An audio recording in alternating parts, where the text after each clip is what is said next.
Romanos capítulo 1, versículo 16 y versículo 17. Dos versículos que estaremos leyendo en esta mañana.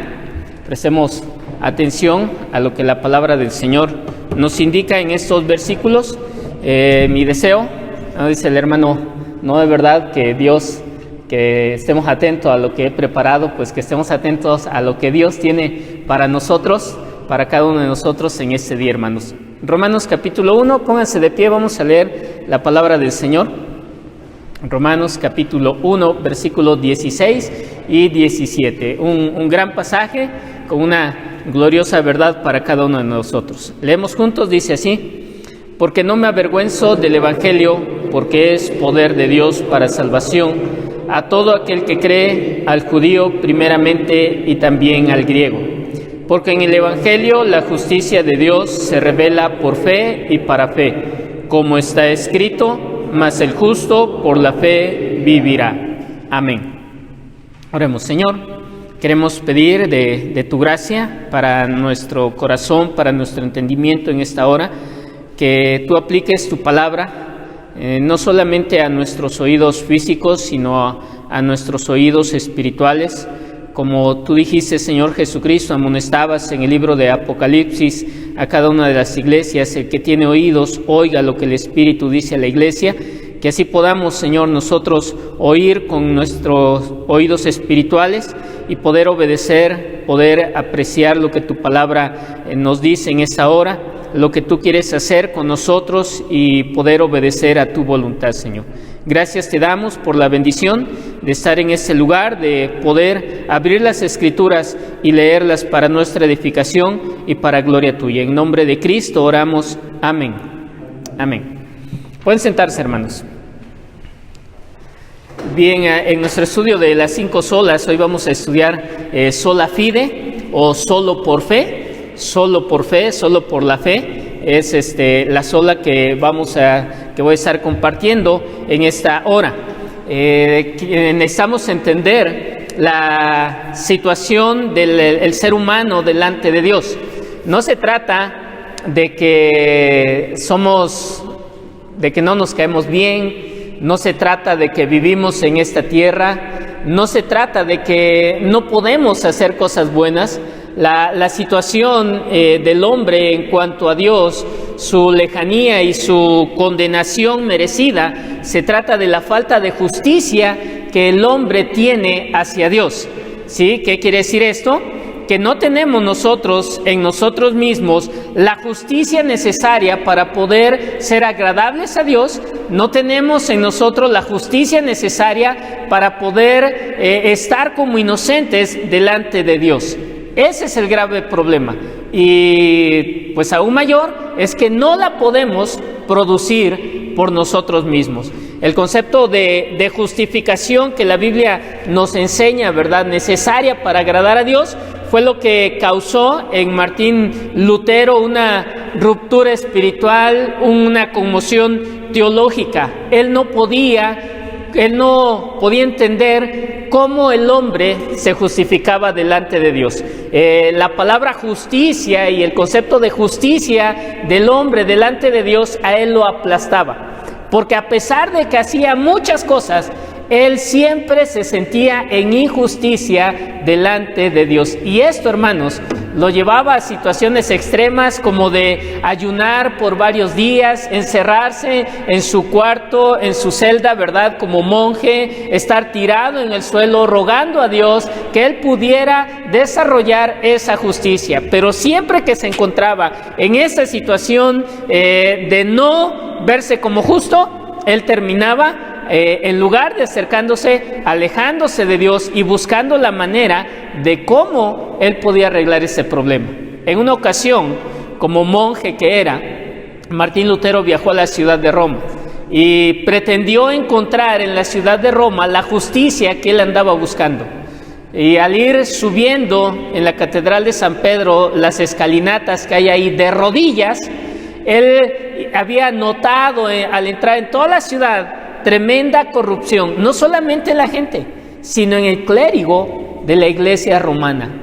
Y esto fue para él algo que acabó con esas aspiraciones que podía tener. Deshizo en su mente, en su corazón, la necesidad de los monasterios. Él vio que la disciplina que había tenido, que las confesiones que había hecho con otros sacerdotes, las misas que él había incluso, ¿verdad?, buscado hacer para aliviar su bien, nada de esto podía arreglar esa situación. Todo había sido infructuoso para conseguir la paz que él necesitaba con Dios.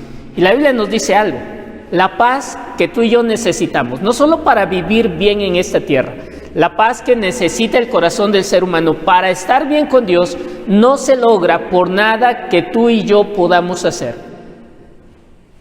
Pablo en Romanos escribió esto: justificados pues por la fe, tenemos paz para con Dios. La enfermedad del siglo, ¿verdad?, es el estrés, la ansiedad. Muchas personas están presas de la ansiedad, del estrés. A lo mejor también nosotros mismos en algún momento llega esa situación de estrés, de ansiedad. El Señor Jesucristo decía esto refiriéndose al ser humano en cuanto a sus necesidades básicas de alimento, de vestido, de cuidado, el afán que la vida causa. Y este afán el Señor Jesucristo lo describió en Mateo capítulo 13 como algo que arrastra a los hombres fuera de Dios y que incluso puede matar o puede apagar el evangelio en la vida de una persona. ¿Qué es lo que necesita el hombre? Paz. Pero no la paz como la da esta tierra en este mundo, sino la paz con Dios. Esa paz que resulta de estar en una buena condición con Dios. Y esa paz, dice la palabra, solo se logra cuando nosotros estamos en una condición de justicia delante de Dios. Cuando hemos sido justificados por la fe delante del Señor. Entonces Martín Lutero lo único que podía esperar era que en cualquier momento Dios diera una orden para que él fuera condenado. Finalmente, él tuvo luz en esos versículos que nosotros hemos leído. La soberanía de Dios lo llevó a ser maestro en la Universidad de Wittenberg en Alemania, donde se le dio, y por aquellos altos mandos en la universidad, el darle una materia en la que él pudiera ocupar si no tuviera mucho tiempo para vivir en ese estrés. Y lo pusieron a enseñar la carta a los romanos. Qué providencia de Dios, ¿verdad?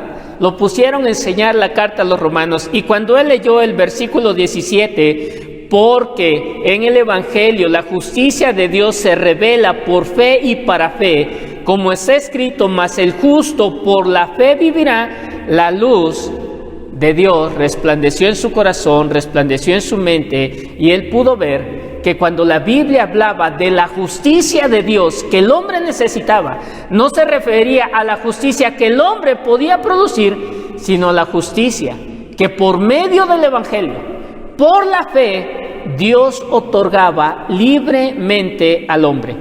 Y en su traducción del Nuevo Testamento, Lutero tradujo ese versículo de la siguiente manera: porque la justicia de Dios se revela en el Evangelio de fe a fe, como está escrito, el justo por la fe vivirá.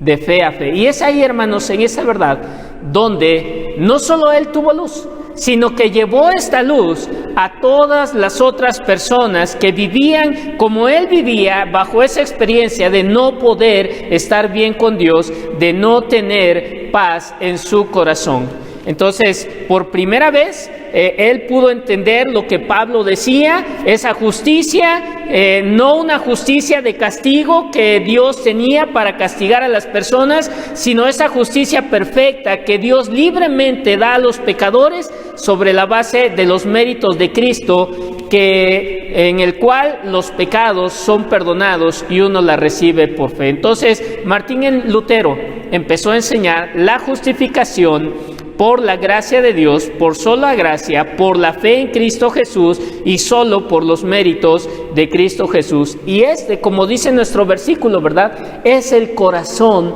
del Evangelio. Esto es en esencia el Evangelio. El Evangelio, como dice aquí, es este poder de Dios que trae a los hombres la justicia de Dios para que puedan vivir, para que puedan disfrutar de la vida eterna y de un caminar en justicia delante de Dios. Eso es lo que dijo Martín Lutero en sus palabras, lo que le abrió la puerta del paraíso, lo que le abrió la puerta del cielo a él. Y es lo único que abre la puerta del cielo para todo ser humano. Entonces, por eso nosotros estudiamos, ¿verdad?, sola fide, porque necesitamos entender cómo solo por fe, sin los méritos humanos, Dios nos da la salvación por los méritos de Cristo Jesús. Vamos a leer dos pasajes. Uno de ellos es muy conocido, Efesios capítulo 2, versículos 8 al 9. Efesios capítulo 2, versículos 8 al versículo 9. La palabra del Señor dice aquí, ¿verdad? Y es uno de los pasajes que más claramente nos hablan de la salvación por gracia, porque por gracia sois salvos por medio de la fe, y esto no es de vosotros, pues es don de Dios, no por obras, para que nadie se gloríe o para que nadie se enorgullezca, porque somos hechura suya, creados en Cristo Jesús para buenas obras, las cuales Dios preparó de antemano para que anduviésemos en ellas. Claramente el pasaje nos dice, ¿verdad?, que la salvación es un regalo de la gracia de Dios y nos muestra el instrumento que nos lleva a nosotros a apropiarnos de la salvación. ¿Y cuál es ese instrumento? Ese instrumento es la fe. La fe es el instrumento que Dios nos da para apropiarnos de la fe, pero aún esta fe, dice, es un regalo de Dios para nosotros. Regresamos a Romanos, pero en el capítulo 3, versículo 28. Romanos capítulo 3, versículo 28. Después de que Pablo ha hablado de la injusticia de los hombres y que ha dejado bajo pena de juicio a toda la humanidad, no importa si son judíos o son gentiles, si viven con ley o si viven sin ley, Pablo dice algo. Es su conclusión, versículo 28. Concluimos pues que el hombre es justificado por fe sin las obras de la ley. Ese es el Evangelio. Hermano, ¿qué le comparto a alguien? ¿De qué le hablo a alguien que le estoy hablando del Evangelio o que quiero evangelizar? Bueno, número uno, dile que es un pecador sin esperanza en esta tierra en cuanto a los méritos humanos. No lo hay. Si quiere salvarse por la religión, no podrá salvarlo de la religión. Si quiere salvarse por sus obras, por su buen comportamiento, no podrá salvarse. Entonces, ¿qué le salva? Romanos 3:28. Que el hombre es justificado por fe sin las obras de la ley. Por fe, por el creer en fe. Entonces, nosotros decimos y nos unimos al grito de la Reforma, ¿verdad? Solo fide, solo por fe. ¿Cuentan las obras? ¿O tienen algún lugar las obras en la salvación solo por fe? Sí, el pasaje que leímos en Efesios nos dice qué lugar tienen. Es algo que cuando hemos nacido de nuevo por la fe en Cristo, Dios nos ha preparado para que manifestemos en ella, a través de esas buenas obras, una justicia que ya Dios nos ha dado. Es lo que dice el versículo 17 de Romanos 1. ¿Sí? Mas el justo por la fe vivirá. El Evangelio se revela por fe. ¿Y para qué? Para fe. Para seguir caminando en la fe. Entonces, ese es el único papel de las obras en la salvación, que son un resultado en nuestra vida ya justificada de algo que Dios ha hecho y que nosotros podemos hacer para manifestar una salvación que ya tenemos. Ahora, yo quiero que veamos por un momento algo en el que todos los hombres se esfuerzan y creen. Tomé un ejemplo nada más, y es el ejemplo de los testigos de Jehová. ¿Y por qué tomé el ejemplo de los testigos de Jehová? Porque humanamente hablando, los testigos de Jehová son la secta que más se parece al Evangelio. o que más ha ido del lado del Evangelio.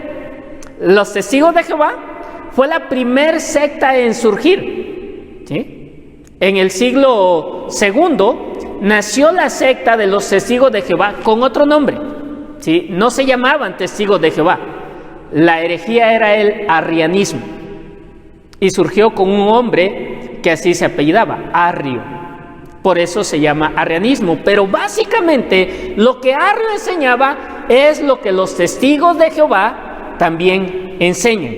Y hablando de la salvación, un testigo de Jehová te puede tratar de convencer y llevarte a creer que verdaderamente ellos son salvos por la fe. Si tú entras, y espero que no entres, ¿verdad?, a un salón del reino alguna vez, tú te vas a dar cuenta que no tienen imágenes, ¿sí? No hay ninguna imagen, es un salón, ¿verdad? Y te van a hablar de algún pasaje de las Escrituras y te van a decir que la salvación la encontramos en Jesús. Pero, ¿qué creen exactamente ellos acerca de la salvación y sus requisitos? Echemos un vistazo. Número 1, los Testigos de Jehová creen en una salvación que requiere fe en Cristo. Eso es interesante. Los Testigos de Jehová creen en una manera de salvarse que requiere fe. ¿Ven qué tan similar es? Ellos también leen las Escrituras, tienen su propia traducción de las Escrituras. Pero ¿qué dicen además de eso? Ellos sostienen que la obra de Cristo en la tierra compensa los requisitos de Dios para el perdón de pecados. O sea, no la logra, y ahí hay algo muy interesante. Solo compensa algo, pero no logra toda esa salvación, ya que Jesús vivió una vida perfecta como el último Adán. Sin embargo, ellos explican que Dios creó a Jesús para ser el que satisfaciera su justicia, no como el Dios encarnado, sino como un hombre perfecto, menor que los ángeles. Y aquí toman Hebreos capítulo 2, versículo 9, siendo un poco menor que los ángeles. Y sí, esas palabras se aplican a Jesús, pero no en el sentido que ellos lo explican. Entonces, ahí ya hay algo muy diferente. Ahí te están llevando a creer en algo complementario que Jesús hizo, pero no totalmente satisfactorio, porque no es Dios, sino un hombre perfecto. Pero ¿ven qué tan cerca están de nosotros? Al enseñar Hebreos, yo enseñé que en un momento de su existencia como Dios eterno, Jesús fue hecho un poco menor que los ángeles. Pero eso solo tiene que ver en cuanto a su etapa de humillación al ser encarnado como hombre, pero no que Él fuera creado por Dios para eso. Ellos afirman que la resurrección de Jesús solo fue espiritual y no fue física. Y entonces ahí ya hay más tergiversación de lo que la Biblia enseña. La salvación no se adquiere por fe solamente, dicen ya últimas instancias. Para los Testigos de Jehová es necesario asociarte con la organización de los Testigos de Jehová, con su religión, y seguir sus reglas para poder ser salvo. Entonces es muy parecido. Pero finalmente esto termina en ser una salvación por obras. Cree en Jesús, pero ¿sabes qué? Necesitas unirte a nosotros, necesitas seguir nuestras reglas para que seas en verdad salvo. Y por eso todos los Testigos de Jehová andan casa por casa tocando la puerta para enseñar su mensaje. Todos los Testigos de Jehová se visten de una manera característica porque así son sus reglas. Y los identificamos, ¿verdad? Son los de sombrero o los de sombrilla, son los que los hombres van siempre de vestir, con corbata, van de 2 en 2, porque dicen ellos, así los mandó Jesús, siempre de 2 en 2. Las mujeres van tapadas hasta los pies, sino con faldas largas, faldas a la rodilla, pero sus calcetas, ¿verdad? Y van también de 2 en 2. Y tienes que cumplir con eso para ser salvo. Ahora, hay algo muy interesante que ellos enseñan. ¿Por qué me tengo que unir a su religión? Bueno, porque ellos dicen que la Biblia no es lo suficientemente clara y que no te va a dar las fuerzas necesarias para seguir en la fe, a menos que tú adquieras sus estudios bíblicos que ellos han sacado, y que tienes que leer la Biblia y al lado de la Biblia tener esos estudios sistemáticos de la Biblia, si no, no podrás entender. Ellos dicen que tú puedes leer toda la Biblia y no leer sus escritos, pero que han comprobado que después de 2 años tú te alejarás de Dios si solo leíste la Biblia. Pero que por el contrario, si tú leíste la Biblia y sus escritos, es más, no necesariamente debes tener la Biblia y leerla. Con que tú leas sus escritos, ¿sí?, y los estudies, eso te guiará el resto de tu vida. Entonces, ¿son o tienen una enseñanza bíblica? No la tienen.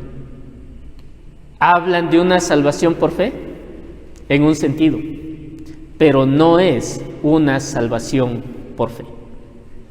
Y ellos, históricamente, son los más cercanos al cristianismo, sí, al cristianismo bíblico. Pero vemos cuando analizamos esto que están totalmente lejos. Y así son todas las religiones que el hombre ha creado, que no emana de las Escrituras. Tú puedes investigar en aún el judaísmo, tú puedes investigar en el budismo, tú puedes estudiar, ¿verdad? Tal vez has sido católico y puedes ver eso. Aparte de Cristo se requiere algo más para que tú seas justificado.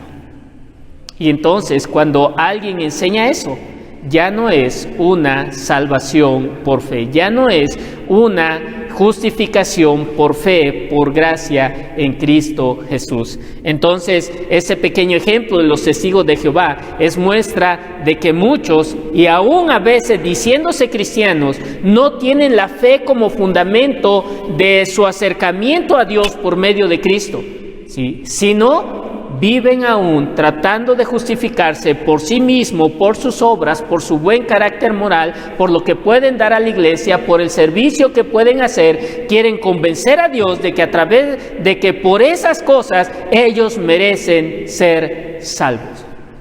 Es la enseñanza del mérito humano. Y eso no es así. ¿Por qué es necesaria la fe? ¿Por qué es necesaria la fe? Veamos esto. La respuesta llana es: la fe es necesaria para la justificación. Nadie es o puede ser justificado si no ejerce fe, si no tiene fe, si no manifiesta fe, no puede ser justificado. Y eso es lo que los reformadores enseñaban, porque es lo que la Biblia enseña.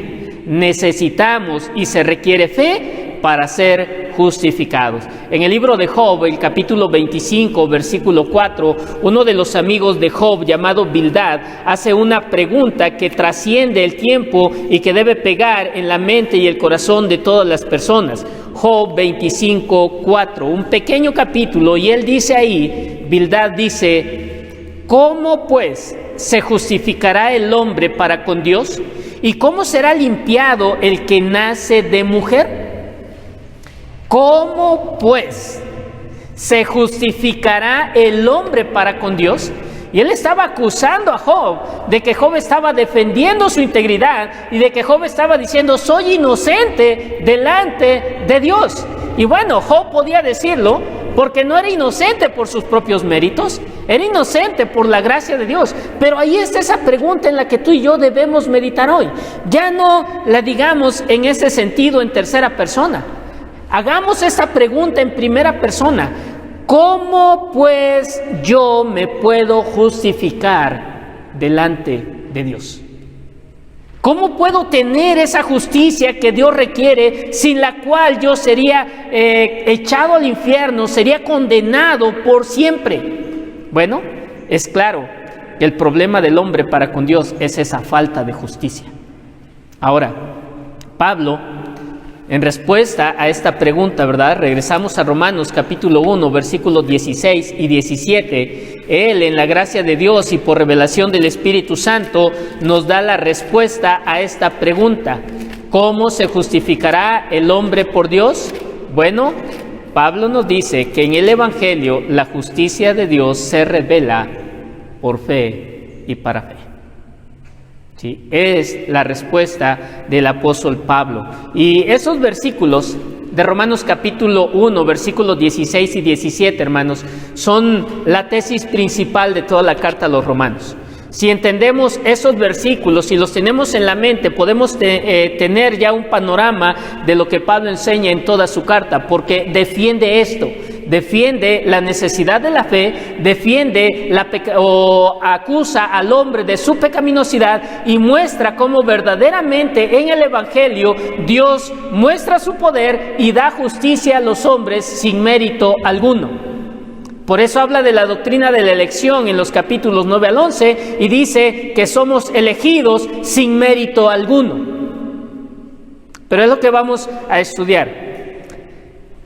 El pastor MacArthur dice en su comentario a Romanos lo siguiente de esos versículos. Esos dos versículos expresan el tema de la carta a los romanos y contienen la verdad que más transforma la vida de las personas, la cual Dios ha depositado en manos de los hombres. Entender y responder positivamente a esta verdad equivale a alterar por completo el tiempo y la eternidad de una persona. Estas palabras resumen el Evangelio de Jesucristo. Fin de la cita. Entonces, ahí se nos muestra. ¿Quieres que tu vida sea transformada? ¿Quieres que tu vida sea cambiada verdaderamente en esencia, en el tiempo, en este momento en que estamos viviendo? Tú necesitas fe para creer en el Evangelio. Dios cambia las vidas. Y el principio de cambiar una vida empieza en el creer en el Señor. Y a partir de ese momento en que hay fe en el corazón, la vida es transformada y se va asemejando a Cristo. La vida es llena de promesas que Dios va cumpliendo y va trayendo al corazón de una persona. Somos transformados de adentro hacia afuera por el poder del Espíritu Santo. Él va obrando en nuestro corazón, va obrando en nuestro carácter, en nuestro temperamento, va mortificando el pecado, nos va haciendo diferentes, nos va dando esperanza, va produciendo gozo, va produciendo cada día un poder y una energía para poder caminar con Él hasta el final de la vida. Es una transformación verdadera, es una transformación radical. Y quiero decirte esto, no te desesperes si tú ves y dices, es que yo no avanzo como quiero avanzar. Bueno, en algunos el proceso es un poco más lento, pero ¿sabes qué? Es real, es verdadero. Y te mueve una esperanza de vida y un deseo real de encontrarte con tu Señor.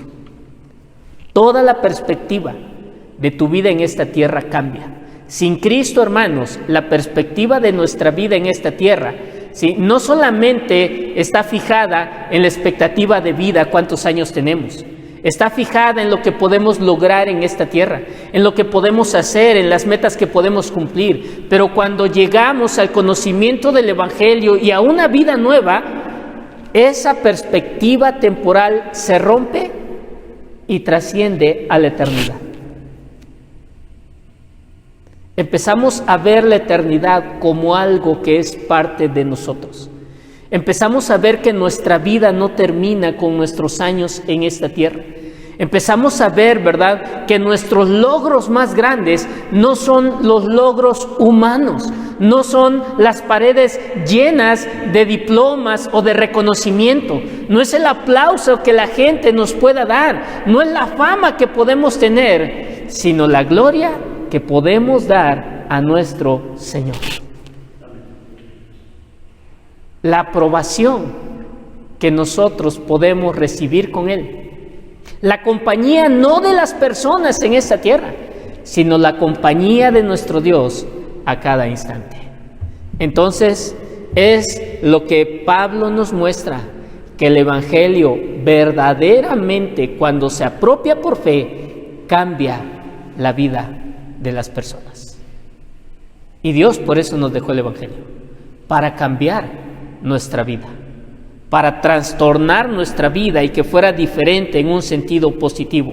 Ahora, en estos versículos y en esta verdad hay tres cosas, hermanos, que quiero resaltar de estos dos versículos de Romanos 1, 16 y 17. Número 1, el Evangelio es la manifestación de un poder actuante, continuo, procedente de Dios. ¿Qué dice el versículo?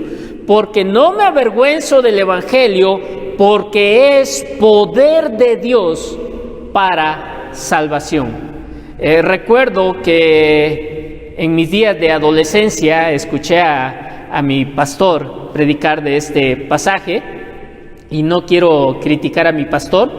Él nos decía y hablaba de la palabra poder en el idioma griego, y él decía que esa palabra poder, que viene de la misma de la raíz dínamos, de donde viene la palabra dinamita, él nos enseñaba que el poder de Dios actuaba así como la dinamita, un poder tremendo. Bueno, es cierto, es un poder tremendo que quebranta el corazón de una persona, que deshace el corazón de piedra, así como la dinamita. Pero yo creo que el sentido del pasaje no es solo mostrarnos que Dios tiene poder como de una dinamita que puede destruir cualquier cosa. Hay otra palabra que usamos y es la palabra dínamo. Y un dínamo no es un generador de un poder espontáneo y que termina en un momento. Un dínamo es un generador de un poder constante. Las grandes presas que generan electricidad para nuestro país tienen dínamos. Y esos dínamos generan constantemente, día y noche, a cada instante, poder para que pueda ser utilizado en nuestros hogares, en la industria y en muchas cosas.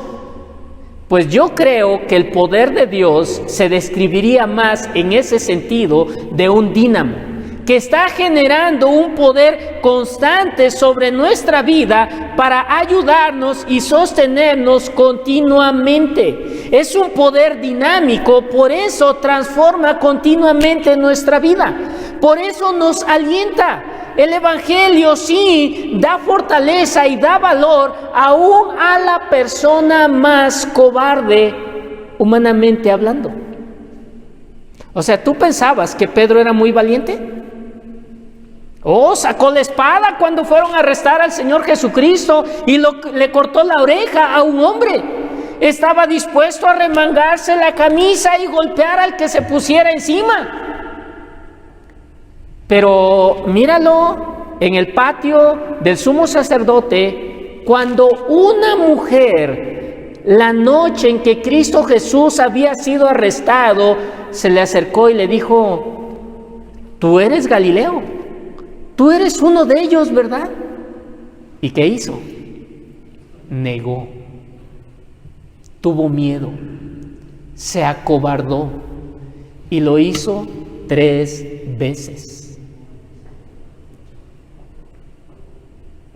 Tú y yo podemos hacer lo contrario que dice Pablo aquí, avergonzarnos del Evangelio, negar el Evangelio, negar en lo que creemos, vivir como un impío, si no tenemos el poder de Dios para enfrentar la crítica, si no tenemos el poder de Dios para luchar con el mismo pecado que hay en nosotros, si no tenemos el poder de Dios para ser testigos fieles, haríamos peor de lo que hizo el apóstol Pedro aquella noche. Nos alejaríamos. Entonces, por eso necesitamos un poder continuo. Y en el Evangelio Dios manifiesta un poder continuo que sostiene nuestra vida. En 1 Corintios capítulo 1, versículo 18, el apóstol Pablo nos escribe y nos muestra cómo es también este poder. 1 Corintios 1, 18 dice: porque la palabra de la cruz es locura a los que se pierden, pero a los que se salvan, esto es, a nosotros, es poder de Dios. ¿Qué es el Evangelio? Poder de Dios.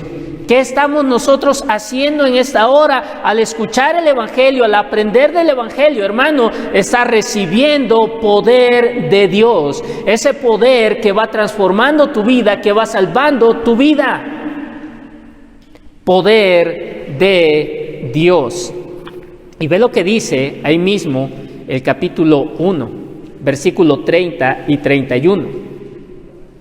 Mas por Él, hablando de Cristo, del Evangelio, mas por Él estáis vosotros en Cristo Jesús, el cual nos ha sido hecho por Dios sabiduría, justificación, santificación y redención, para que, como está escrito, el que se gloría, gloríese en el Señor, en el poder de la cruz. Dice Pablo, el Evangelio es locura a la gente que no es salva. El Evangelio es algo sin sentido a las personas que no conocen al Señor. Sí, a lo mejor te dicen, ¿para qué vas a perder el tiempo ahí en ese templo todos los domingos, todos los días? ¿Por qué lees tu Biblia? Eso de nada sirve. Para la gente es locura. Nos ven como locos al reunirnos, hermanos, y estar aquí. Nos ven como locos al predicar el Evangelio. Para la gente que no conoce al Señor, eso es algo sin sentido. Pero ¿qué dice Dios? ¿Y ven cómo transforma el Señor nuestra perspectiva de la vida? En un momento para ti, para mí, esto también fue locura. Pero hoy es el alimento que necesitamos. Es el poder requerido. Sin Él no podemos prevalecer en esta lucha, en esta guerra espiritual, porque es el poder de Dios. No solo se manifiesta en Él el poder de Dios, el propio Evangelio es poder de Dios. Y qué bueno que aquí estamos. Y qué bueno cuando una persona que no conoce a Cristo llega a ese lugar y escucha el Evangelio. No sabemos de qué manera el Evangelio puede impactar su corazón. Dios con todo su poder. Entonces, el Evangelio es la manifestación de un poder que actúa continuamente, que procede de Dios. El Evangelio, dice el comentarista Samuel Millos, es la fuerza creadora de Dios que resucita a los muertos y llama a ser a quienes no son. Llama a la existencia a aquellos que están muertos. El Evangelio es lo único que da vida. Entonces, el Evangelio es un poder continuo de Dios. En segundo lugar, el Evangelio. En el Evangelio, el poder del Evangelio tiene un propósito determinado. Este poder de Dios revelado en el Evangelio tiene un propósito. ¿Qué dice el versículo 17? Porque es poder de Dios para hacer milagros, para hacerte rico, para sanarte de todas y cada una de tus enfermedades. ¿Es el poder para que tú derrotes y venzas a tus enemigos? ¿Es el poder para hacerte un hombre de éxito? ¿Para darte grandes riquezas en esta tierra? ¿Para eso Dios utiliza ese poder del Evangelio? Muchos hoy están enseñando eso. Pero el versículo dice que es poder de Dios para salvación.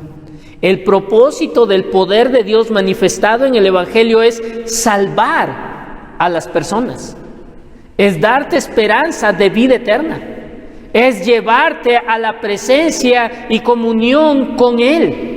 Es para que tú habites los cielos nuevos y la tierra nueva después de que este mundo sea destruido y los impíos, los que no se hayan arrepentido y hayan creído, sean lanzados al lago de fuego por toda la eternidad. Es librarte de ese lugar donde el gusano no muere, donde la llama no se apaga, donde la ira de Dios está continuamente derramándose sobre la vida, ¿sí?, de los que no creyeron. Es el poder de Dios para salvación. Entonces es un mensaje que proclama la obra de Cristo como único medio de Salvador. Si tú enseñas el Evangelio y dices el Evangelio que mi iglesia predica, el Evangelio que yo enseño, solamente refiriéndote a un Evangelio de hombres, está mal. Es el Evangelio de Cristo. Sí lo proclamamos, pero es el Evangelio de Cristo Jesús, porque Él vivió, porque Él logró, porque Él enseñó el Evangelio.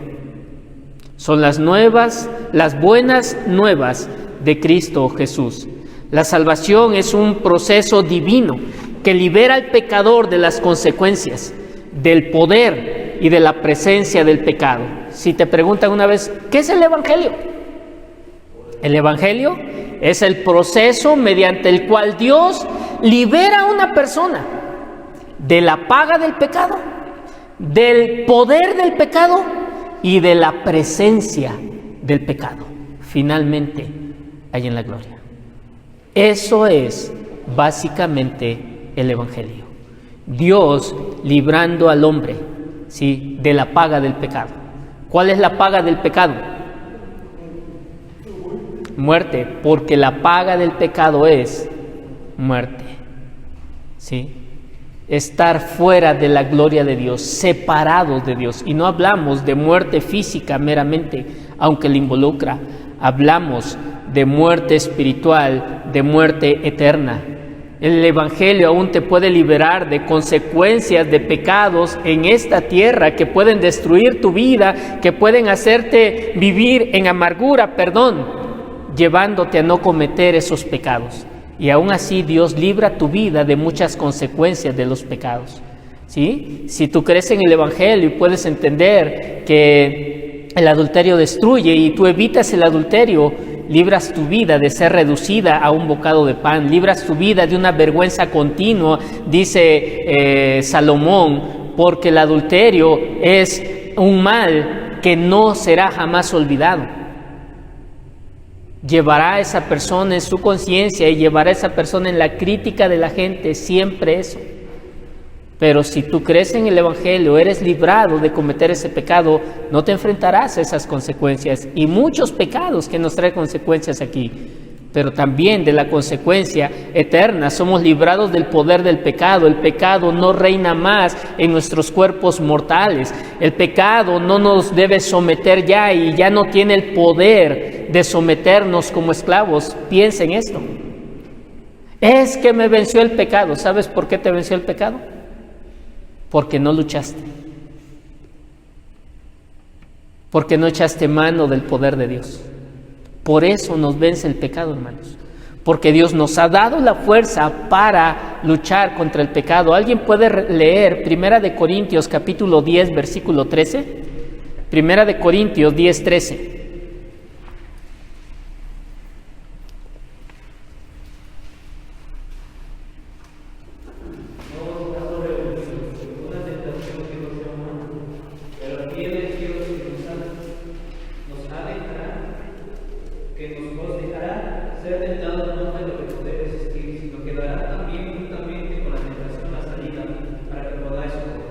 Gracias, hermano. Fiel es Dios. O sea, ¿con qué palabras Pablo inició ese versículo? Fiel es Dios. O sea, no nos ha sobrevenido una tentación que no sea meramente humana. ¿Sí? No somos tentados en un plano divino que vaya más allá de nuestras fuerzas. Además de que no somos tentados en un plano más allá del humano, Dios en su fidelidad dice que no nos dejará ser tentados más de lo que podamos resistir. Esa es una promesa de Dios, hermanos. O sea, las tentaciones, ¿sí?, en un sentido bíblico y estricto, no tienen más poder que nosotros. No están más allá de nuestro poder de resistencia. Hermanos, entonces, ¿por qué peco? Simplemente porque quieres pecar. Te quieres rendir a esa tentación. Nos dice otra verdad este versículo.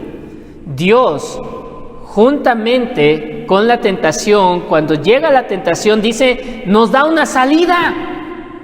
O sea, hay un escape que el Señor tiene para nosotros. Pero ¿saben qué? No lo queremos tomar. Y no lo tomamos. y por eso pecamos. Entonces, en la salvación Dios nos libra del poder del pecado y finalmente Dios nos librará de la presencia del pecado cuando este cuerpo que tenemos, que todavía está contaminado por el pecado, muera y sea transformado de acuerdo a la imagen gloriosa de Cristo Jesús. Entonces, la salvación es un proceso divino en el cual somos librados de la pena del pecado, somos librados del poder del pecado y somos librados de la presencia del pecado. Pero también la salvación en los escritos del apóstol Pablo tiene dos aspectos. Un aspecto negativo.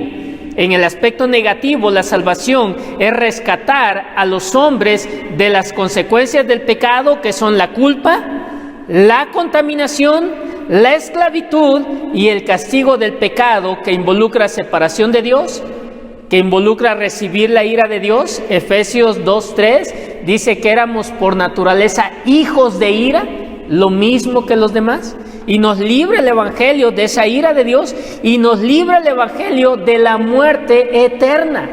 Merecíamos morir, ¿sí? Seguíamos al príncipe de la potestad de este siglo.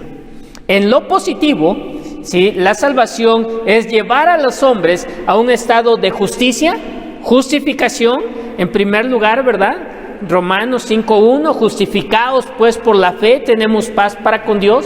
Es llevarnos a un estado de santidad, Debemos nosotros presentar nuestros cuerpos como sacrificio vivo, agradable al Señor. Es llevarnos a un estado de libertad, de plena libertad. Gálatas capítulo 5, versículo 1, estad pues firmes en la libertad con que Cristo nos hizo libres y no estéis otra vez sujetos al yugo de esclavitud. Es llevarnos, en lugar de un estado de castigo, a un estado de bienaventuranza, de comunión con Dios, íntima comunión con Dios, de amor de Dios, el amor que Dios derrama a nuestro corazón por medio de su Espíritu. En Romanos capítulo 5, versículo 5, el apóstol Pablo dice: y la esperanza no avergüenza, porque el amor de Dios ha sido derramado en nuestros corazones por el Espíritu Santo que nos fue dado. Conocemos el amor de Dios porque ha puesto su Espíritu en nosotros. Y uno de los ministerios del Espíritu Santo es hacernos disfrutar, hacernos recibir y crecer en el amor de Dios. Esto es un estado de bienaventuranza. Y finalmente a un estado de bienaventuranza en la vida eterna. En la vida eterna. En Efesios capítulo 2, versículo 1, el apóstol Pablo dice: y Él os dio vida cuando estabais muertos en delitos y pecados. Él os dio vida. Entonces, negativamente, ¿verdad?, somos rescatados de la culpa, de la contaminación, de la esclavitud, del castigo del pecado, que involucra separación de Dios, que involucra ira de Dios y muerte eterna. En lo positivo, somos llevados a un estado de justicia, de santidad, de libertad y de bienaventuranza. Y esa bienaventuranza implica comunión con Dios, implica conocimiento y disfrute del amor de Dios e implica vida eterna. Y regresando a Romanos capítulo 1, versículos 16 y 17, en tercer lugar, estos versículos nos enseñan que la salvación, que es por gracia, se recibe mediante la fe. ¿Sí? Se recibe mediante la fe. Porque no me avergüenzo del Evangelio, porque es poder de Dios para salvación a todo aquel que cree. A todo aquel que cree. Y esto, hermanos, lo podemos ver como nuestra responsabilidad, el creer. En el Antiguo Testamento, la fe en Dios era la condición para participar de la salvación. Se requería fe en Dios. El concepto de fe en el Antiguo Testamento era la confianza incondicional en la ayuda salvadora de Dios y en su justicia. Así se mostraba la fe, una confianza incondicional en Dios, en su justicia y en su ayuda al ser humano. De manera que esta confianza no era solo para determinadas circunstancias, sino una demanda continua porque solo se podía vivir como justo por la fe. Pablo dice aquí, como está escrito, el justo por la fe vivirá. ¿Dónde está escrito esto? Bueno, Habacuc, capítulo 2, versículo 4. El profeta Habacuc, ahí en los profetas menores, capítulo 2, versículo 4.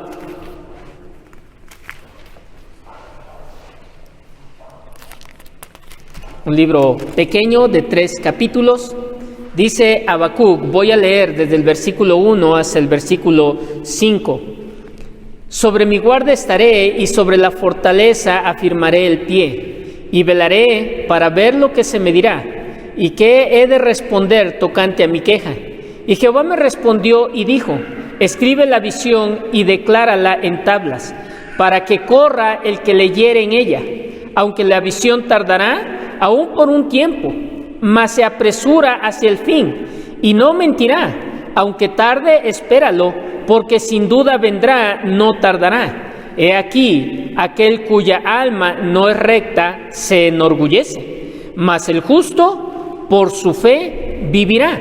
Y también el que es dado al vino y es traicionero, hombre soberbio que no permanece, ensanchó como el Seol su alma, y es como la muerte que no se saciará. Antes reunió para sí a todas las gentes y juntó para sí a todos los pueblos. Aquí está hablando Habacuc de una promesa de Dios, de una promesa de liberación, de una promesa que traería gozo a la nación de Israel. Y esta promesa era el Evangelio, hermanos. Y está diciendo aquí Habacuc que esa promesa no iba a tardar. Y que de qué manera la gente iba a responder o se iba a apropiar de esa promesa. El justo por la fe vivirá. Se requería fe en esa promesa, aunque tardara, aunque tal vez los ojos del profeta no lo iban a ver. Y entonces él escribe esto: el justo por la fe vivirá. Y es lo que se nos manda a nosotros hacer, a creer. ¿Cómo recibimos ese poder de Dios que nos hace salvos y nos trae la justicia de Dios? Al que cree, para todo aquel que cree. ¿Has creído en el Evangelio?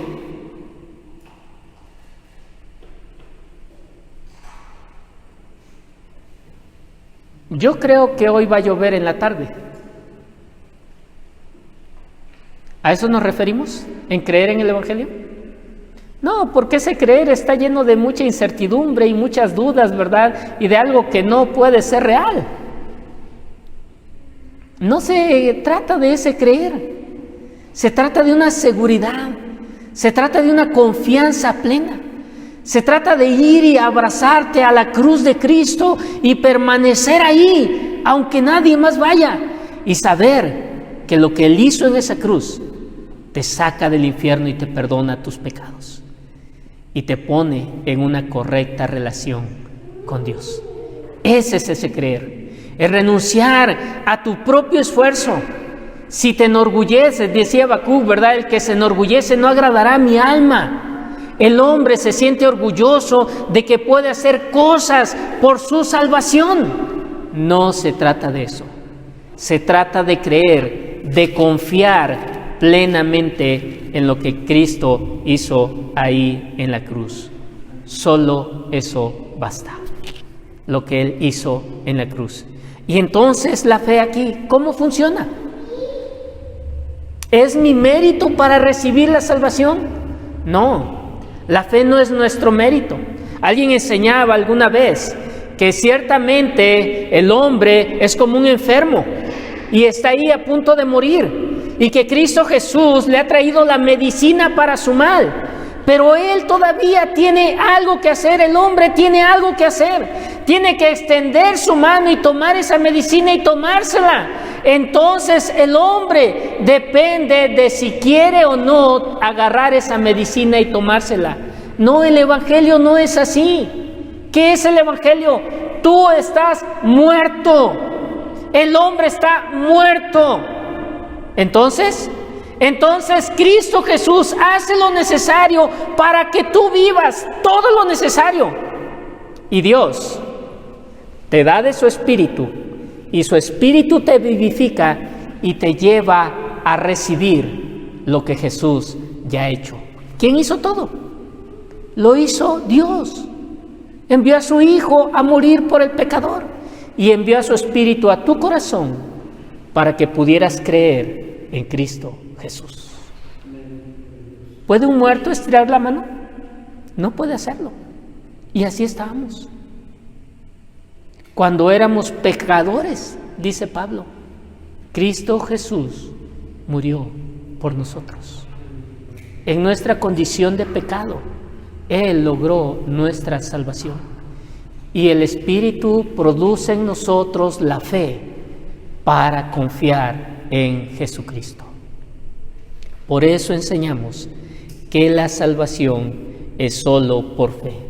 Entonces, lo que Cristo Jesús hizo como el hombre perfecto y siendo Dios perfecto encarnado, nos da esa justicia perfecta, y Dios nos ve ya no bajo nuestros pecados, ya no bajo nuestros esfuerzos, sino bajo lo que Cristo Jesús hizo y nos da a nosotros por medio de la fe.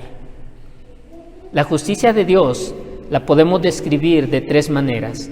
La justicia absoluta de Dios, y esa justicia hace al hombre merecedor del castigo eterno.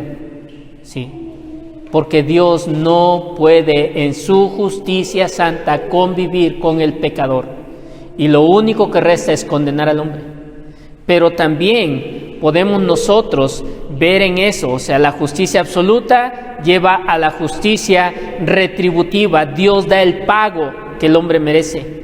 Pero también está la justicia imputada, que dice Romanos capítulo 3, versículo 22. Romanos 3, 22. Y ya ven cómo esos versículos es la explicación breve de toda la carta. Romanos 3, 22. La palabra del Señor, la justicia de Dios por medio de la fe de Jesucristo para todos los que creen en Él, porque no hay diferencia. Gracias. La justicia de Dios por medio de la fe en Jesucristo. Y esto es lo que Dios nos da en Cristo Jesús. Pablo en 2 de Corintios 5, 21 nos dice que el que no conoció pecados, por nosotros fue hecho pecados, para que nosotros fuésemos hechos justicia de Dios en Cristo Jesús. Entonces, aquel que cree, como la Biblia nos enseña, Dios le da la justicia de Cristo Jesús. ¿Nuestra fe es la base de la salvación? No. La base de la salvación es la obra de Cristo. La base de nuestra salvación es la muerte de Cristo en la cruz. Es su vida justa, piadosa. Es la misma resurrección de Cristo Jesús. La fe es el medio que Dios nos ha dado para apropiarnos de esa salvación. Es el medio que Dios nos ha dado. Entonces, la sola fe es necesaria para ser salvo.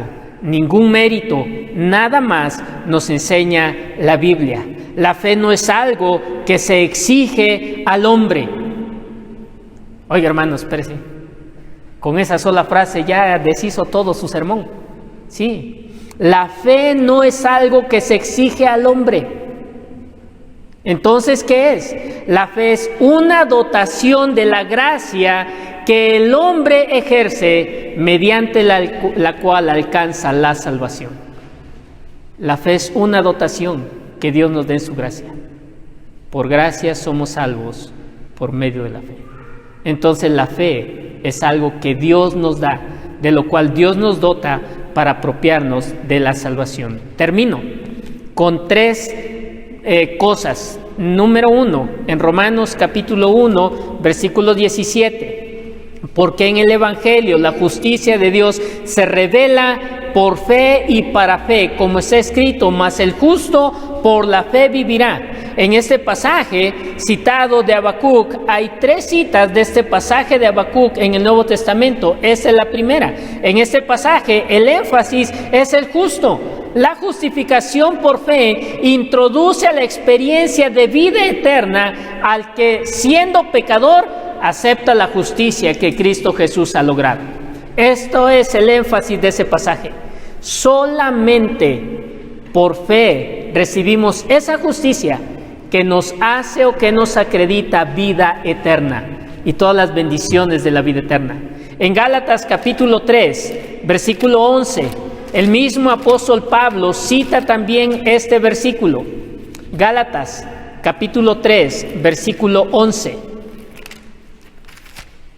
Dice el apóstol Pablo: y que por la ley ninguno se justifica para con Dios es evidente, porque el justo por la fe vivirá. En este pasaje el énfasis recae en la fe. Sola fide, solo la fe. La fe es el instrumento entonces que nos permite alcanzar la justificación al margen o aparte de toda obra legal, de toda obra humana.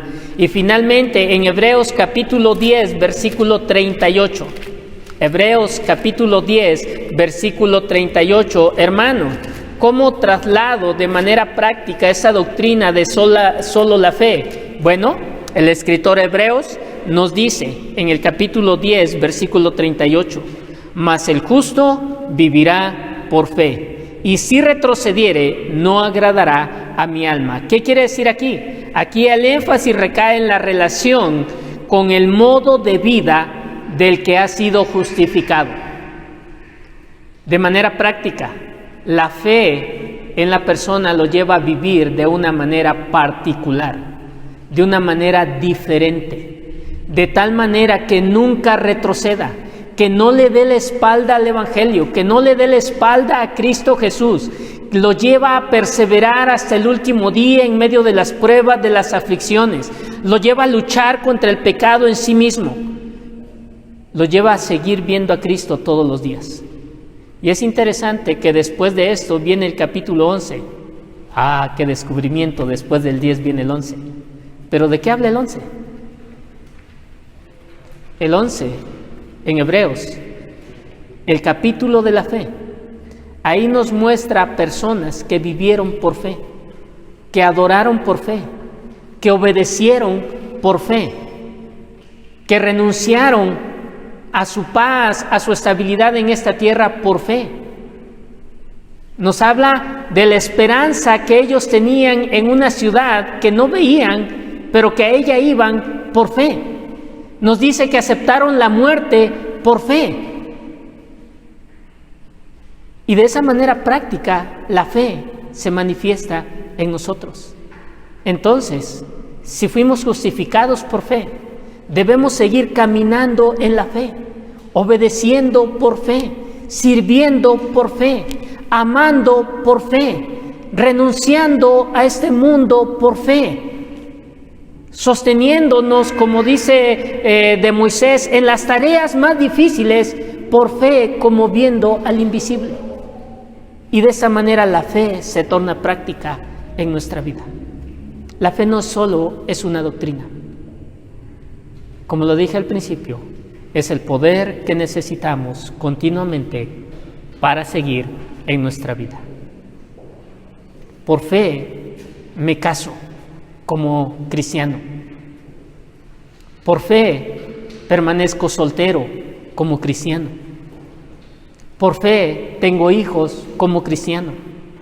Por fe puedo no tener hijos como cristiano. Por fe puedo aceptar que me despidan como cristiano. Por fe puedo tener un empleo que me haga millonario como cristiano. Y puedo usar esos recursos en la fe para servir a Dios como cristiano. La fe la necesitamos siempre. El justo por la fe vivirá. Oremos. Señor, en esta hora nos acercamos ante tu presencia, Dios, rogando para aquellos que no comparten la fe de Cristo Jesús, el que puedan llegar a tener esa fe por la obra de tu Espíritu Santo y abrazar a Cristo y ser salvos por la gracia que hay en ti, por los méritos de tu Hijo.